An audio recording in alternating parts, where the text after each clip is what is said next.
Good evening, everyone. My name is Jennifer Holland, and I'm the PTA president for CHUH PTA Council. I thank you so much for coming out tonight. I would like to quickly introduce Karen Farley. She'll be speaking on technology and about social media and related to our children in the community. So without further ado, Karen Farley.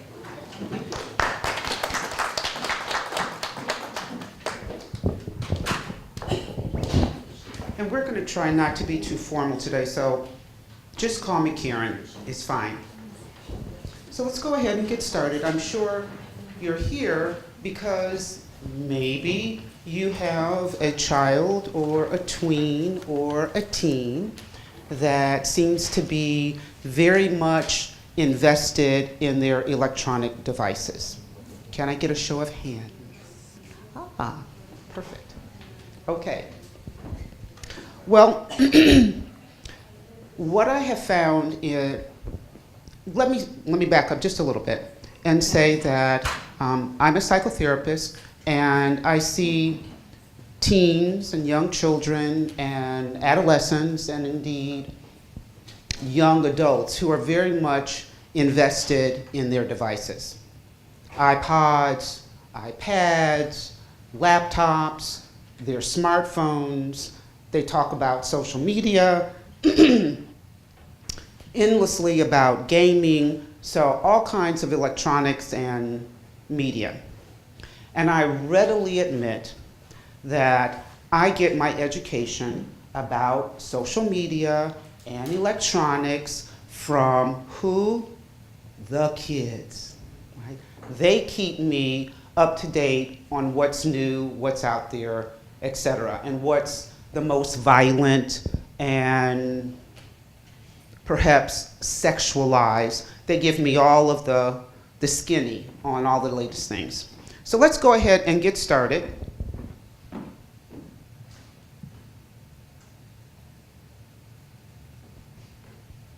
So let's start with, now first of all, is this the print large enough for people to see it? Yes. Everyone's good? Okay, good. So let's first get started with a definition of electronic screen syndrome. Basically, we're talking about a dysregulation in the nervous system, and in particular in the central nervous system. So we're talking about the cerebral cortex. In particular, we're talking about decreased activity in the frontal lobe, and we're also talking about increased activity in the limbic system. Now, why is this disparity so important? Because it's the frontal lobe that we rely on for executive functions. Anybody here know what I'm talking about with regard to executive functions? Okay, so we're talking about planning. We're talking about the ability to be able to process information and analyze that information. We're talking about the ability to regulate one's behavioral response to a given situation. We're talking about making judgments, decision making. So all of those things that help us do what? Help us maintain self-control and control over our impulses. Whoa, and we see decreased activity here, not a good thing. But then we come over here, the limbic system. And the limbic system is involved in emotional regulation. It's the limbic system that gets involved in what has been called in the past our pleasure pathway. Now, the pleasure pathway in the limbic system becomes activated in a number of different ways. We can engage in a wide variety of activities that will activate the limbic system. Most importantly to understand is the limbic system, this particular pleasure pathway, is dopamine rich. It's dopamine rich. So when that pathway gets activated, you have all of these dopaminergic neurons that are being aroused. So the more arousal, the more frequent the arousal of these neurons, the more intense the stimulation that is required to activate them again. Now that's important because games, video games, are specifically designed by the gamers to do what? Activate this pathway.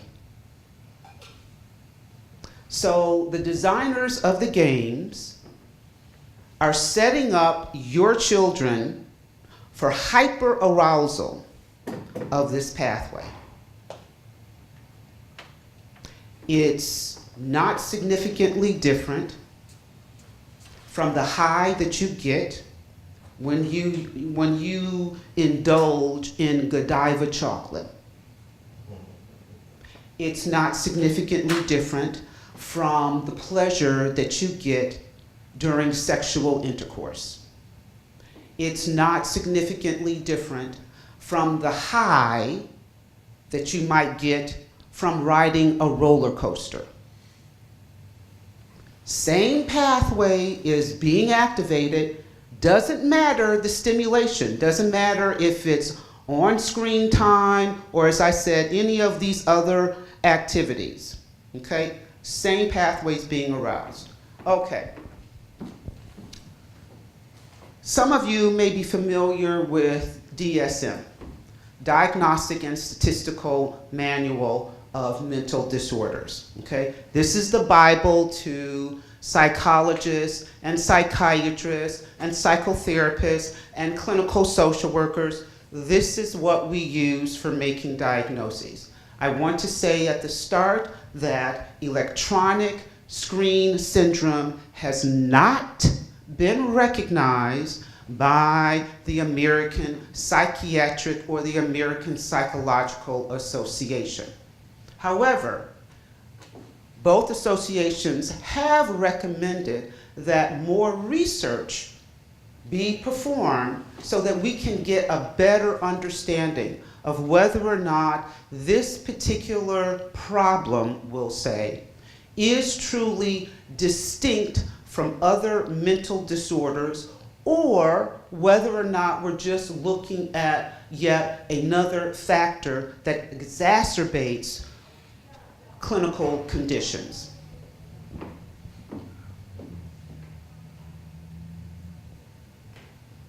All right, so let's look at some of the neurological mechanisms, the effects, and the symptoms of this particular problem. So as I was saying before, we're talking about a neurological impact on the brain. What we have in terms of what's actually happening in the brain, the frontal lobe, the limbic system, and other areas of the cerebral cortex, are problems in the way neurotransmitters are being transmitted. Neurotransmitters are those chemicals that allow us to do everything, right? So how many of you have heard about dopamine, serotonin, norepinephrine, acetylcholine, glutamate, GABA? All of those are neurotransmitters. And those neurotransmitters are associated with various behaviors. They allow us to function in certain ways. Dopamine is particularly a neurotransmitter that helps us function with regard to those things I was telling you about before, executive functions. So learning, planning, storing memories. Dopamine is also important in allowing us to move our bodies freely and fluidly. So with a great deal of on-screen time, what we see with MRIs is a dysregulation. Somehow the neurotransmitters are out of whack.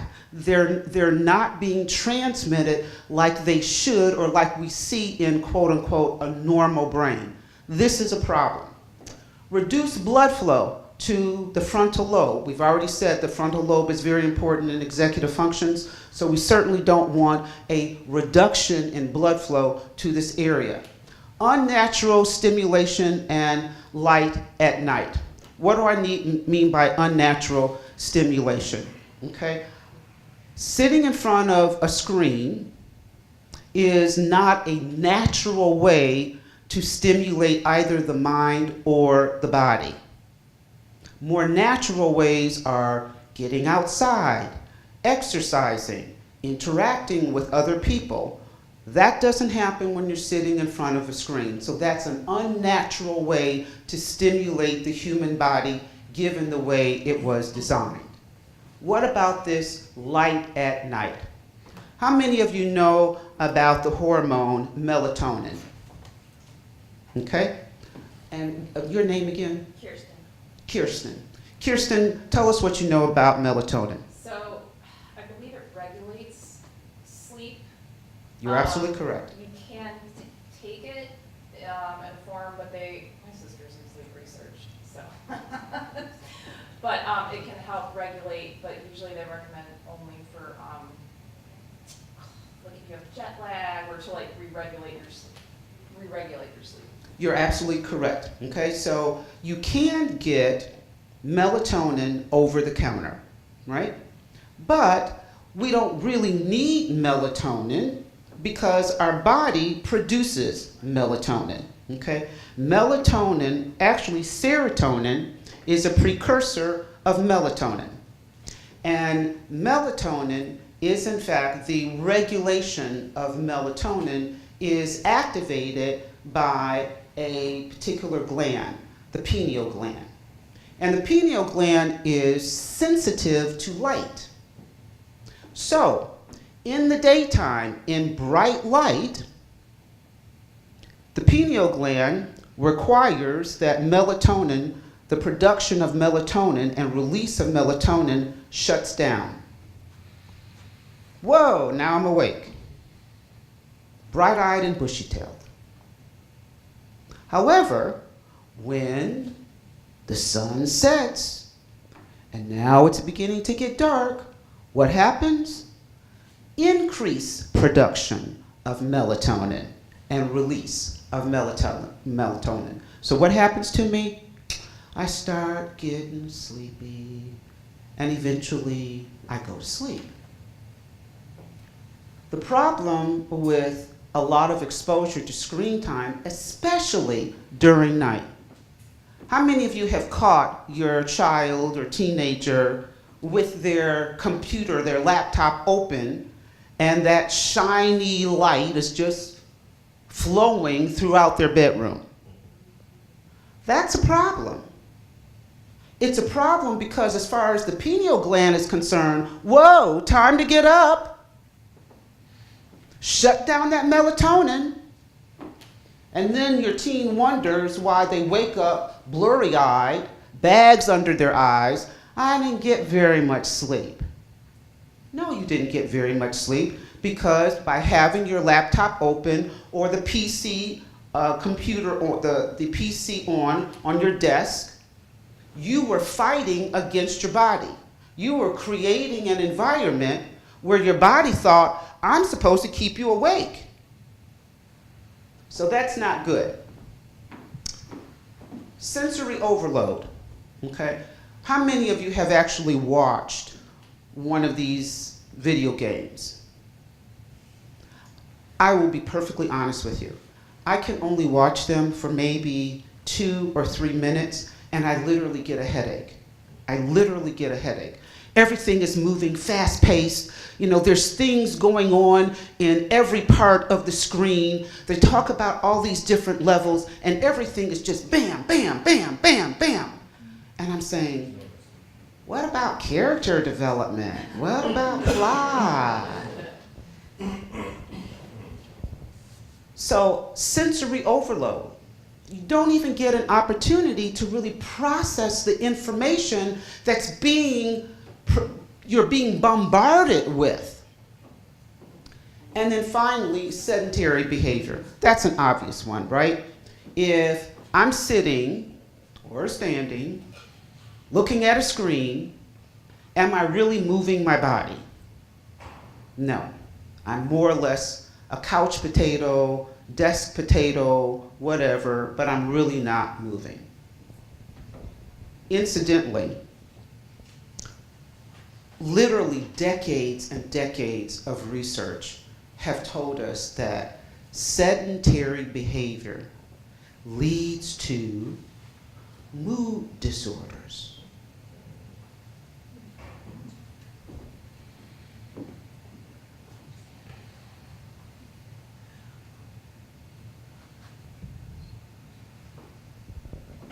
Okay, so we looked at the mechanisms. Let's look at the effects. I've already talked about these alterations in neurotransmitters as well as the hormone melatonin.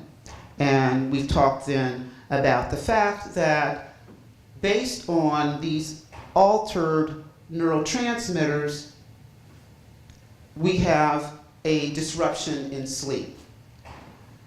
Serotonin, as I said, is a precursor of melatonin. Serotonin helps regulate our sleep patterns. It's serotonin that is responsible for what you've probably already heard of, your internal biological clock, right? Or circadian rhythms, okay? So if serotonin helps regulate sleep patterns, it also helps regulate appetite. It also helps regulate mood. So if this is somehow now out of whack because of a great deal of exposure to screen time, we're going to have sleep disruptions, which of course is going to go along with disrupted biological clock. We said then not only does lack of movement or lethargy lead to depression, but also the desynchronization of serotonin, dopamine, and melatonin. And then we can talk about electrical excitability. And again, this goes to hyperarousal, in particular in the limbic system.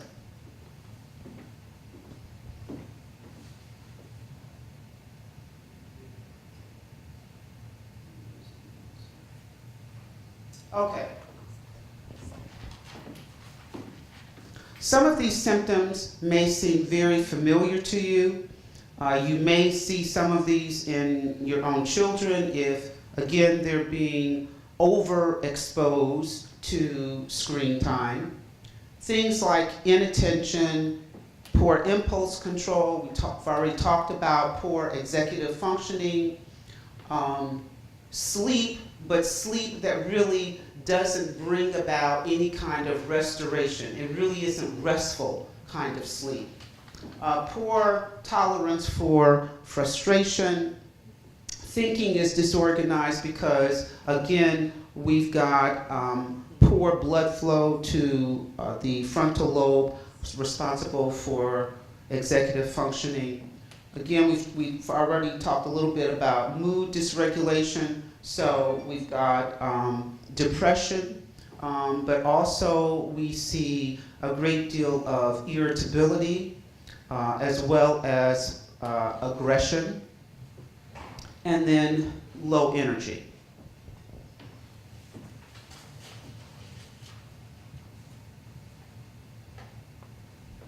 Here's a continuation of symptoms. So as you can see, the symptom list is very long. What about this reduced empathy and compassion for others? There's, again, when we talk about the limbics, the certain areas of the brain, there's a particular part of the cerebral cortex. And I'm sure you all know that if you were to open up your head and actually look at your brain, you would see these deep grooves in your brain, right? In the surface of your brain, you'd see these deep grooves. And this particular area, the insular cortex, is a really deep groove that separates different lobes of the brain. What's important is that this particular area, when it is not functioning correctly, it disrupts our ability to really put ourselves in somebody else's shoes. It disrupts our ability to, in other words, empathize and have compassion for others. It disrupts our ability to take another's perspective. And what we're finding is, again, overexposure to screen time is causing problems in this particular area. So we certainly want to pay attention to that. Social anxiety. Well, why social anxiety? If you're spending all of your time on the screen, if your friends are people that you meet in different social media websites all across the globe, these are people you tell the intimate details of your life, but you've never met them. You've only communicated with them via these media sites. Then you're going to be anxious when you're put in a situation and you're face to face with somebody. Whoa, now what do I do? I'm accustomed to texting, and I can stop texting when maybe they ask me a question that's a little too personal, or something that I don't really want to address, or something that I don't know how to address. I can just stop texting. I can just shut off my device. A little harder when I'm face to face with a person, isn't it? And I'm already in a situation where I don't really read people very well. I don't read faces very well. I don't do really well when it comes to reading people's emotions. I don't anticipate really well how people are going to respond. So I'm going to avoid any face-to-face time with people. As you might imagine, some level of mistrust, especially if you're talking about taking away my devices. But again, that goes back to lack of social skills because of a reliance on social media and the use of these devices. So we can quickly go through, as you might imagine, reduced capacity for disappointment. These, again, going back to the way video games are designed. Video games are designed to keep the player engaged in the game. And so they very frequently put in what we would call reinforcers or incentives. Reinforcers being, oh, I got to kill 5 people in the last 2 seconds. Wow, and I got points for it. If you're being reinforced that frequently, let's think about real life. How many of you are continuously reinforced daily? Not me. But yet, these games are setting up that type of expectation. So yes, they're going to be very disappointed when they have to engage the real world and that level of reinforcement is not available. What about the inability to self-reflect? How many of these video games require you to reflect about yourself? It's not about self-reflection because the focus is not internal. The focus is where? Out there. So no, self-reflection is going to be lacking. Poor boundaries. Again, if I'm not spending very much time with other people, I don't really know what the norms are for social boundaries. And there's clearly no boundaries when it comes to these various games. Again, you can, depending on what games we're talking about, but there's various levels, there's virtual reality, and so the notion of there being boundaries is completely obliterated when it comes to these different games. Poor eye contact, I think that's a pretty obvious one. I've actually seen children who are watching. How many of you know what the average amount of hours is per day for being on a screen for your typical child? Joan? 8? You're very close. Yeah, between 7 and 8. Can you imagine between 7 and 8 hours a day looking at a screen with figures popping up? It's a wonder that they have poor eye contact. But I was going to say, I've actually seen students who are spending even more than 7, 8 hours a day on their screens. And meeting them initially, I thought, oh, okay, we've got an issue here with strabismus, or we've got an issue here with amblyopia. Nope, that wasn't the issue. And they were trying to look at me straight in the face. It's not that they were avoiding eye contact with me, but clearly there had been a problem in terms of the way the muscles of their eyes started to work, where their eyes were going inward toward their nose. And as I spoke before, difficulty reading social cues because you're not dealing with real people, you're dealing with anime or people on Xbox. Okay, so what can you do to decrease your child's screen time? You can put them on a fast. Put them on a fast. Scary, isn't it? Scary because you're probably sitting there asking yourself, are you kidding me? Do you know what my kid would do if I said, we're putting away the devices?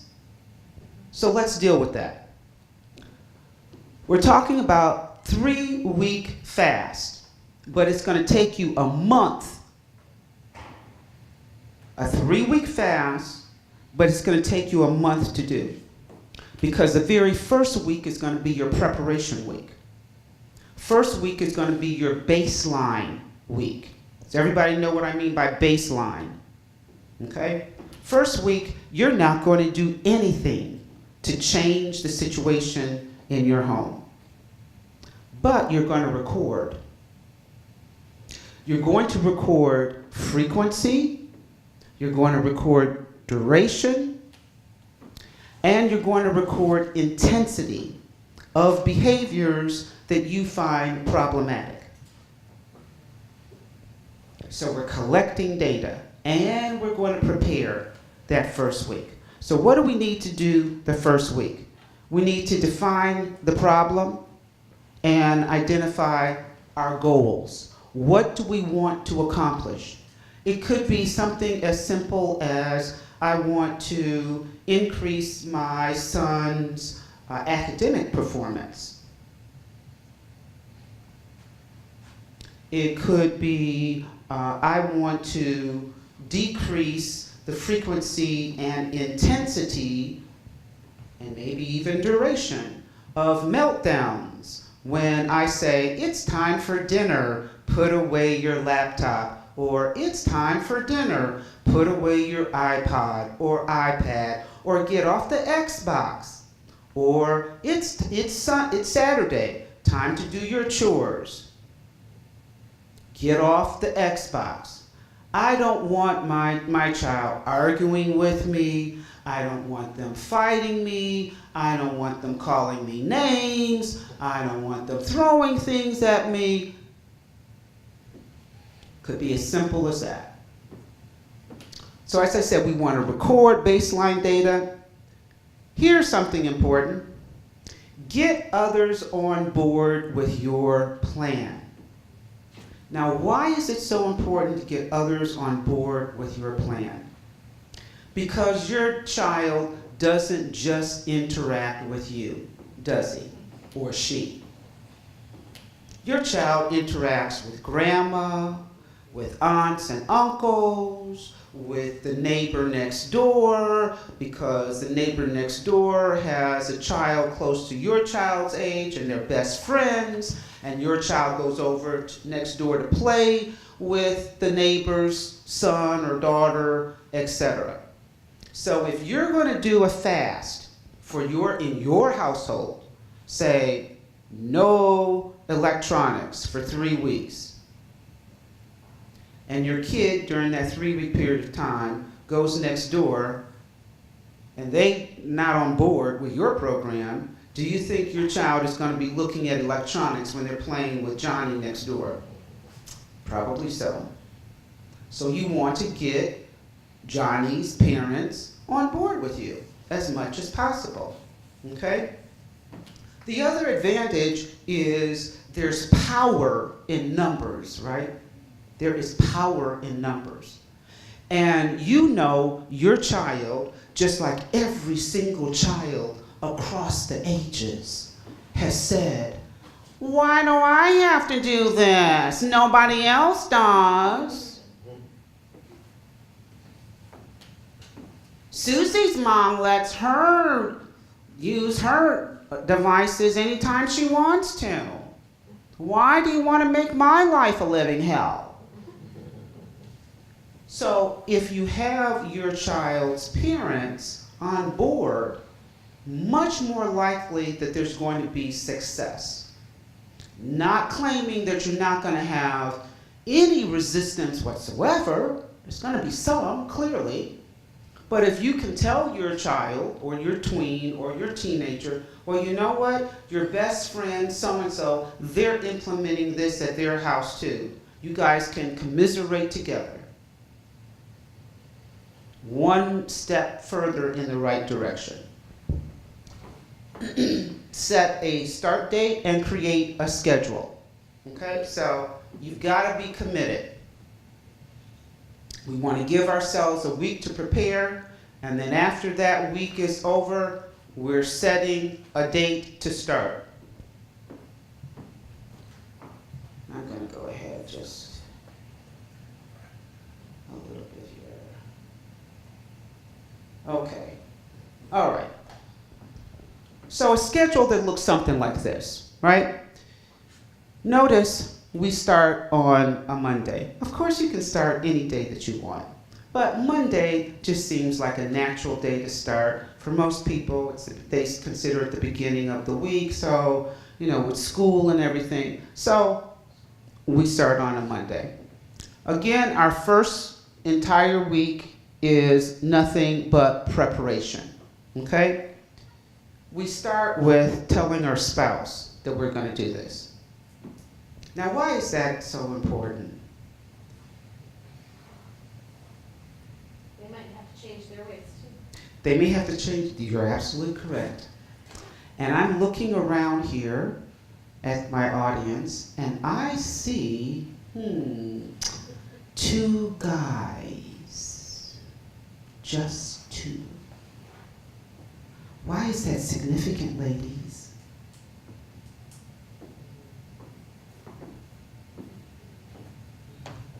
I think some research has shown that for some reason when it's the father that will ask the child to do something or they see them do something, they're more apt to listen and follow.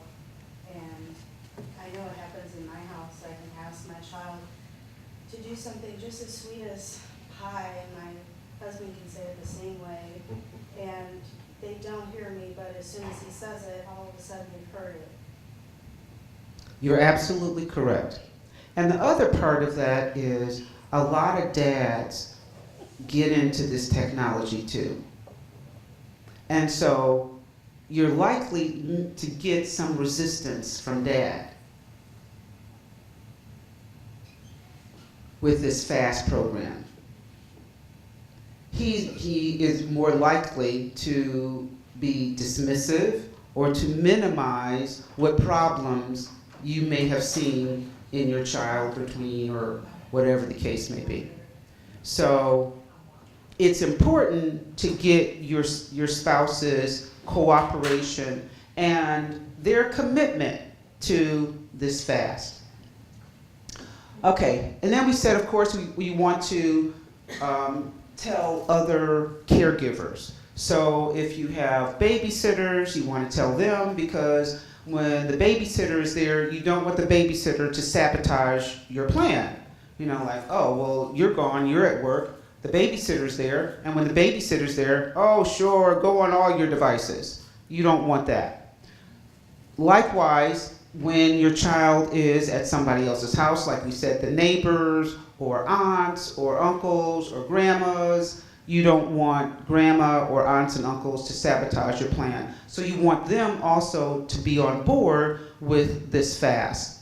And then, of course, you need to take some time to gather together other things that you're going to use as a replacement for screen time. Go dig in your garage, go dig in the basement, pull out those old board games, Legos, whatever. Go onto the internet and Google classic games. You'll come up with a list.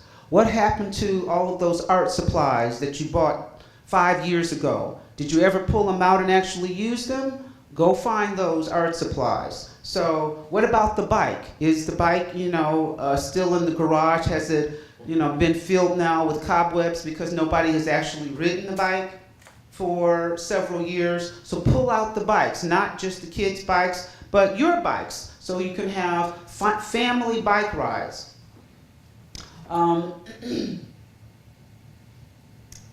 Then we'll go over here, prepare by telling your child and the rest of the family. Now, it could very well be that there's really only one child maybe in your home that you're really seriously concerned is showing some of those symptoms, and you really feel a fast is needed. But you're not going to just target that one child, because I guarantee you there will be definitely a great deal of resistance. So you want to involve the entire family, not just one child, but the entire family. And let your child know, because they're going to ask, well, why are we doing this? Just let them know that you're engaged in an experiment. You don't know if it's going to work or not. But you might want to tell them, because we really want to improve everybody's grades, or we really think all of us are getting kind of lazy in our thinking, and we want to be better thinkers. Or, we don't spend very much time together. We're just like passing each other in this house. And we think your dad and I think it's important that we have more face-to-face time with all of you. So this is what we're going to try. And it's just going to be an experiment. We don't know what's going to happen. And of course, your kid's going to follow up with, well, how long is this going to last? Do I get all of my devices back after this experiment is over? To which you're going to respond, not sure yet. We'll see. We've got to wait for the data to come in. Okay, and here you see, various once the fast begins, you see various examples of, going to the library, ice cream, a walk after dinner, playing Scrabble, etc.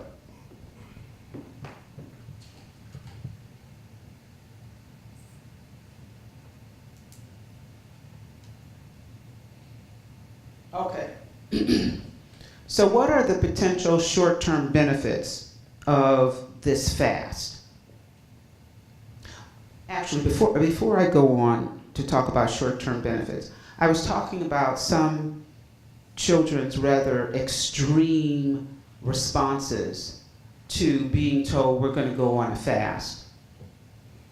If you're anxious about how your child will respond to a screen time fast, then it is imperative that you have in place a safety plan. If you think your child is going to get violent,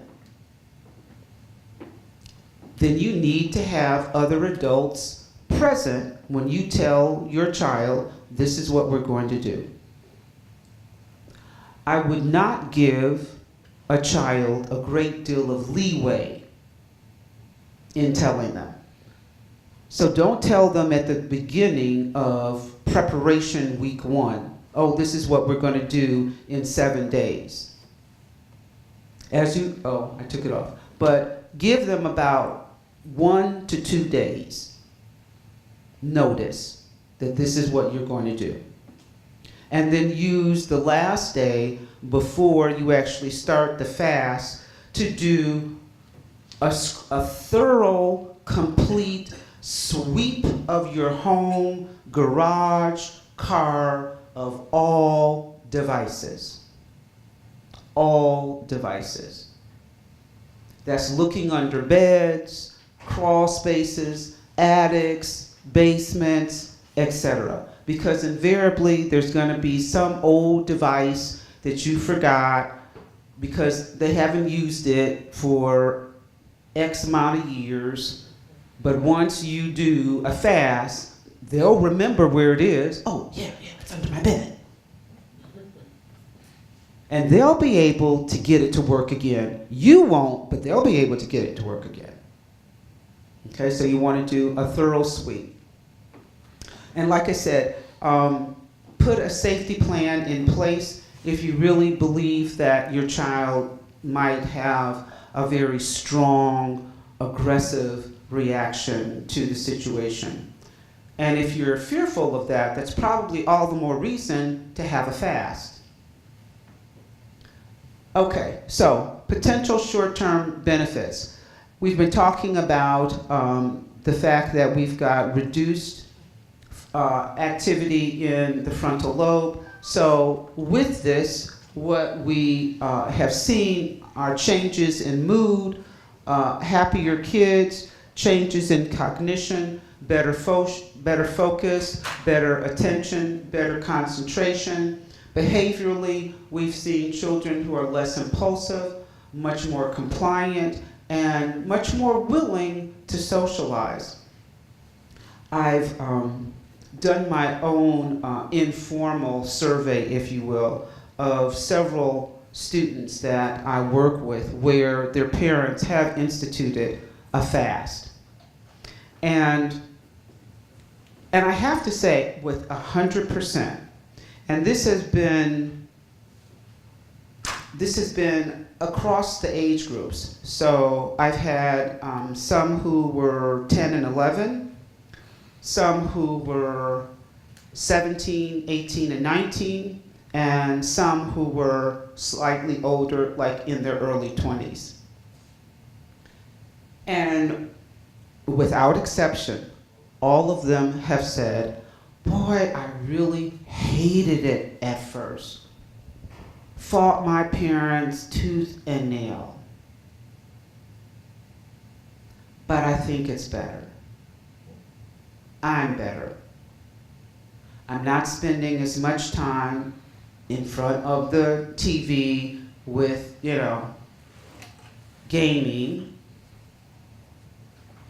I actually talk more to my friends in the neighborhood. I actually see them face to face, talk more.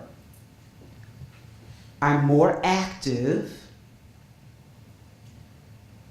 And most of them are saying, because I ask them to rate where their mood is, and they'll say, well, before I was really more on the depressed side. Or they would fluctuate between depression and irritability and aggression. And now they say after the fast, yeah, I'm somewhere in the middle. I'm not like, oh, the happiest kid I could possibly be, but I'm also not that depressed kid I was walking around trying to get into social media sites where all they talked about was death and dying and how to slit your wrist and other ways to kill yourself. I'm not that kid anymore either. I'm somewhere in the middle. Well, I don't know about you, but I can live with that. Somewhere in the middle.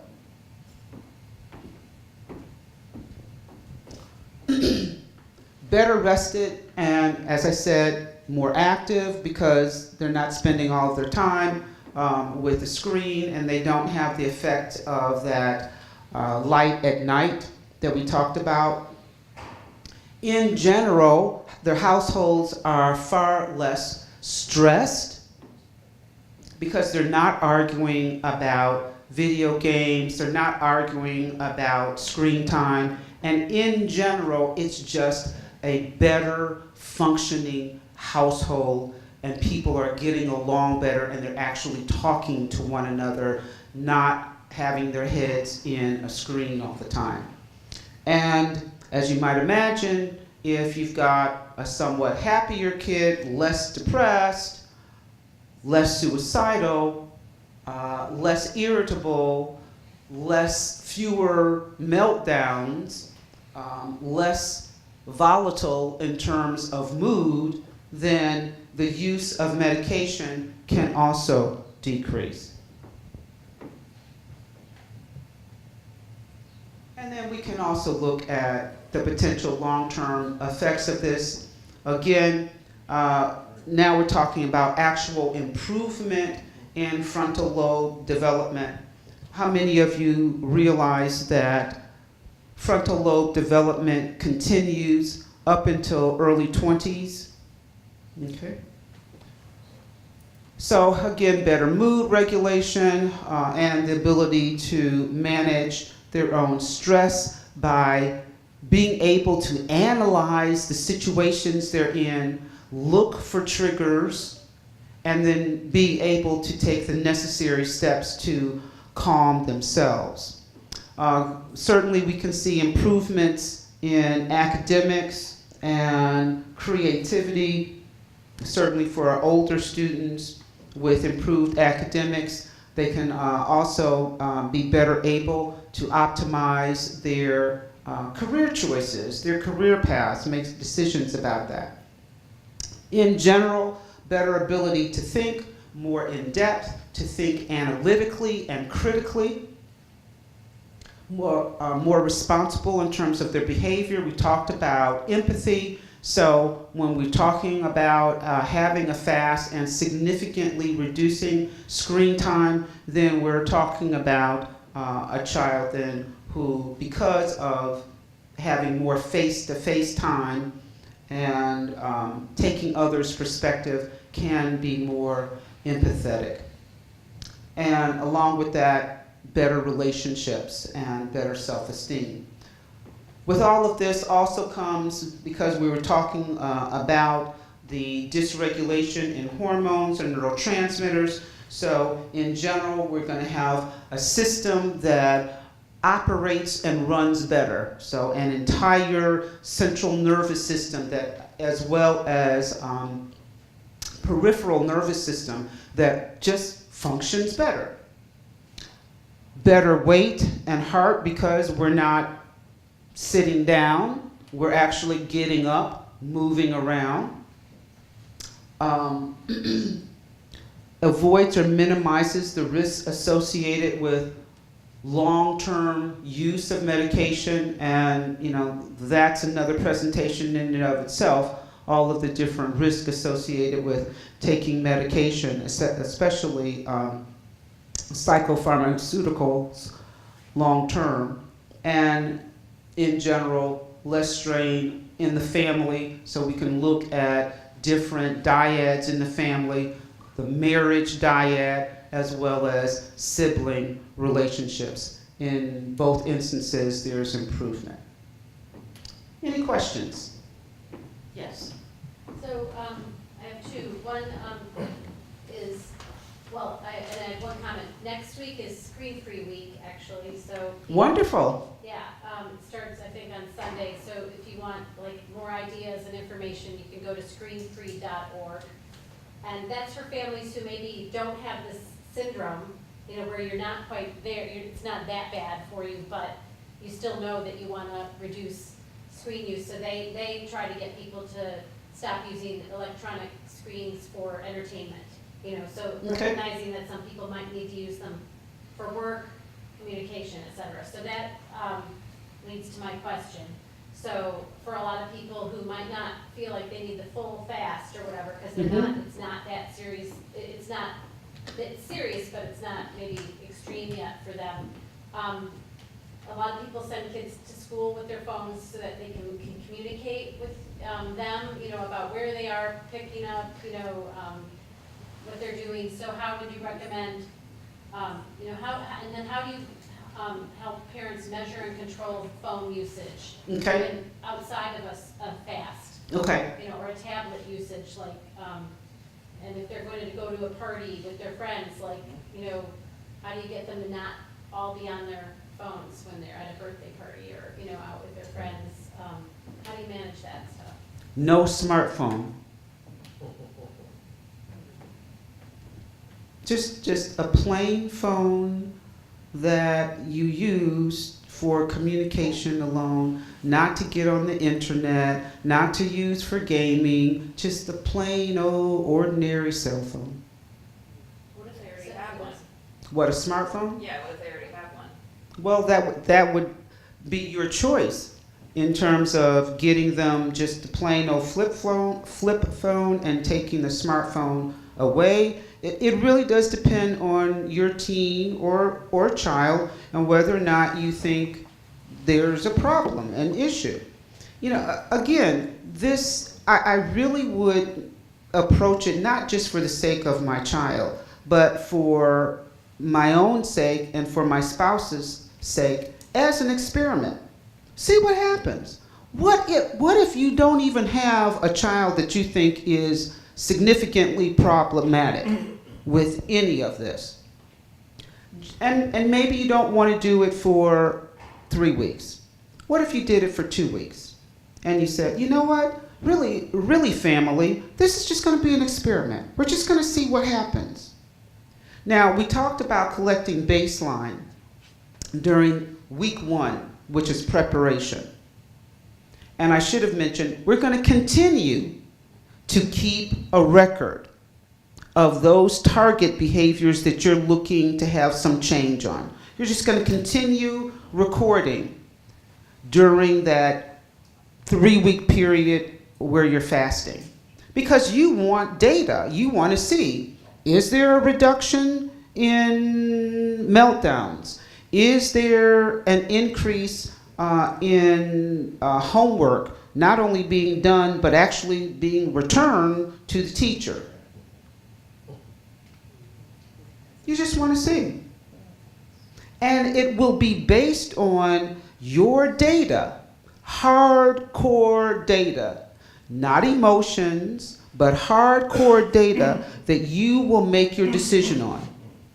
You will decide, I think that based on this data, I will be able to return the phones to my children, or return the laptops to my children with these limitations, or not. But the data will speak to you. Yes? I was just wondering, so I have a 6-year-old and a 7-year-old, and I've just recently bought tablets for entertainment when they've been good or something. And I had read all the literature, and there was a lot of disputes by authoritative bodies on the exact time frame, but people were suggesting less than 2 hours. So I had set it on their tablets that it would automatically shut off at an hour, because I was thinking of all the screen time that they might get at school. Sure. And what I've learned is that because the children have grown up surrounded by technology, they're intuitive in changing settings that I'm not even aware of. Absolutely, you are absolutely correct. So, and because I don't react poorly, they're honest about it. So I'll say, oh, I thought I gave that to you 2 hours ago. I thought it was supposed to shut off in an hour.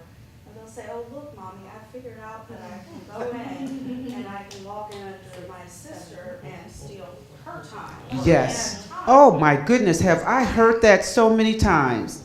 Yeah, so that gets tricky because then that means you have to then just hide the device and set your own personal timer for the hour. You're absolutely correct. They know how to change the settings. Yes, in other words, you can't let the device be your monitor. You're absolutely correct, yes. And during the fast, because this has come up very many times too, that during the fast, where parents, when they did their screen sweep, they didn't take the devices out of the actual home. They just put them in a closet and locked the closet. And then during the fast, when they were at work and their kids had come home from school, they were able to somehow get into the closet. And so it was a complete sabotage of the fast. So what I tell parents is you've got to take the devices out of the home. Take them to your workplace. If you have a locker, stick them in your locker. Or if that's not available, take them to a neighbor's home. Take them to a friend's home. Take them to grandma's house and put it in her closet. So, Yes. and the American Academy of Pediatrics does say no more than 2 hours of screen time total. For a day, yes. And that's because if you're doing more than that, then it's taking time away from all these other, other activities and things, but, and for all the reasons that she said. But they also have a family media plan, the American Academy of Pediatrics. If you go online, you can create as a family together your media plan. So it's sort of like a contract or an agreement, and you can, it has all the specifics of what you would be doing, when you would do this, that, with this, that, or the other device. So that looked really helpful, because then you're sort of doing it together. Right. You're respecting each other and making decisions together, and so the child's part of it potentially, and it might work better that way. And do they also include television time in that as well? I Good. think they include a lot, yeah. Okay, good. So I just discovered it, but it looked helpful. Okay, good. American Academy of Pediatrics. So if you look under like screen policy or something, it should come up. But Joan, that's one, I can send that in. I was going to say, that's one that Joan can send. Yeah, if you sign up, we have the sign-up Yeah. sheet. So. Yes. I have a 6-year-old who's in first grade, and I noticed after we got the Xbox, and it was actually for my 11-year-old at the time, and he was in 5th grade. And so I noticed, they played responsibly. And then this year I noticed because, they were playing Minecraft, and their next door neighbor, she would come over and play, and she's part of the family. And so I noticed that I would leave maybe sometime in the morning on a Saturday, and then I would run my errands and come back, and they were still playing it for like hours. And I'm like, they're only 6 and 7 years old. Correct. And Correct. he has basically taken over my son, who's 11, now 12, taken over his Xbox. And so they're playing, a pretty fascinating game of Minecraft. It's supposed to be this, but they're playing for this long period of time, and I know my husband's up at home, and he's trying to monitor it, but sometimes he's busy and he's forgetting, so I have to, put the Kibosh, yes. So what I did was, I noticed that he started kind of tapering off reading and, kind of stepping back a little bit with his academia, and I was like, oh, no. So I did a fast of my own. Good. Where I was literally saying to him no. But if he wanted to do an hour, he had to read 5 books. Good for you. He had to do certain things to get to that point, and he couldn't mess up. If he messed up, he was back to reading, 5, maybe 6 books. It was just every time he messed up on a certain book, he would have to increase the amount of books that he had to read just to get to that point. So Okay. that 1 hour. Okay. So finally, he actually got through all the books. He was like, no kidding. And it was funny because it was like he really worked hard to get to that, that 1 hour. And his, and his cousin who, was playing with him. Now, if she asks to come over, I'll say, sure, you can come over, but there's no Xbox. And she goes, well, I'm going to Okay. Okay. Like, Very good, though. okay, but I really have, but I noticed his academia has gone back up again. And it's, because he's reading more, and he's interacting more, and he's actually now telling me, like, he's in the basement playing real toys, like he's not Oh, good. Xbox anymore. So he knows I'll touch the TV, I'll touch the Xbox. Are you sneaking? Because sometimes he would sneak and go downstairs and put it on mute. And not, I was just like, you're only in 1st grade, but this is what they do because they're so addicted. Exactly. So we're talking about something that is very, very reinforcing. And so I applaud you in taking something that's very highly reinforcing and using it conditionally. Yeah. Excellent. Yeah, I noticed that definitely, like, that he'll tell me, I'm just playing downstairs, that's it. I'm just like, okay, and I watch him, but, for the most part, he knows that he really cannot play that game until maybe over the summer occasionally, but it's just too much for him, especially at that age. Well, and you want him out and being active, not in a basement glued to a screen. Right, exactly. Good. Yes. When you talked about, when we talked about the fasting from the screen, I'm assuming that means the television also? It can mean the television. And again, I leave that up to families when it comes to the television. Certainly there needs to be limits on television time. And you need to limit the content of what they're watching, certainly the amount of time that they're watching television, but also how they watch television. In other words, are they sitting 2 inches from the screen watching it? That makes a difference, as opposed to sitting back from the screen. The recommendation is that you should be 2 to 3 feet away in accordance with the dimensions of your television. So the larger the screen, the further away you should be from that screen. So during the 3-week fast, having a family movie night would be okay? Would be okay, yes. Does anybody have one more question, because we are Okay. over our time? Okay. Please. I said two hands up. Maybe you'll ask the same question. I really just want to know, is there a way that this information can be sent to me? Because I really wish my husband could be here. Because I'm not going to be able to explain.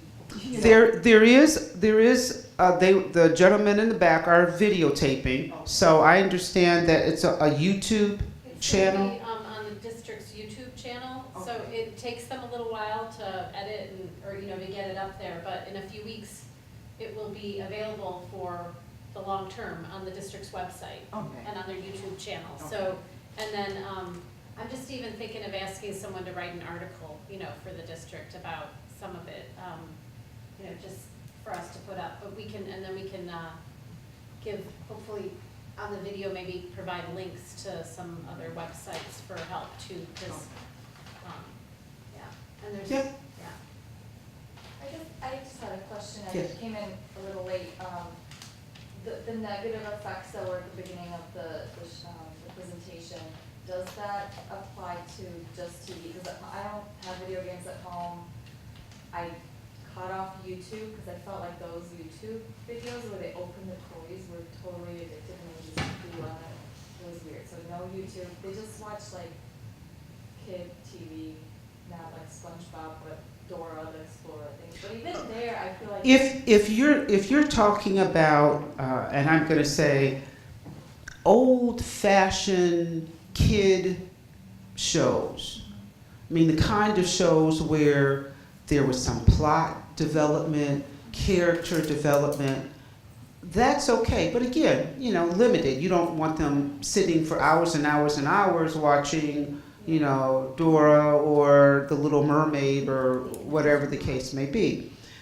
The difference in those shows and things like Minecraft and these other more recent games is the nature of the content. One, current content of these games are far more violent, and also the speed with which information is presented. I mean, it's presented lightning fast. There's no pretense at character development or plots or anything of that nature. It's just presenting information to get the most arousal.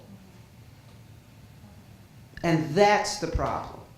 I just still notice with my kids, they'll like compete who gets to pick the, like first thing in the morning they wake up on Saturday and first thing is they want the TV.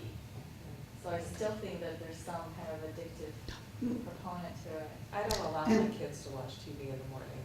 They need to interact with each other before, and then while eating breakfast, they make their own lunch. Even the 6-year-old, I don't allow them. What I have on is actually the news, and it's usually like Good Morning America or something. But I try not to show too much negativity. But sometimes I'll put on like I don't know, Daniel Tiger or something that I've already videotaped. But I really don't let them watch television in the morning. And I actually recommend that children don't watch television in the morning. You have a lot of physicians and psychologists who also recommend no television first thing in the morning. All right, thank you very much.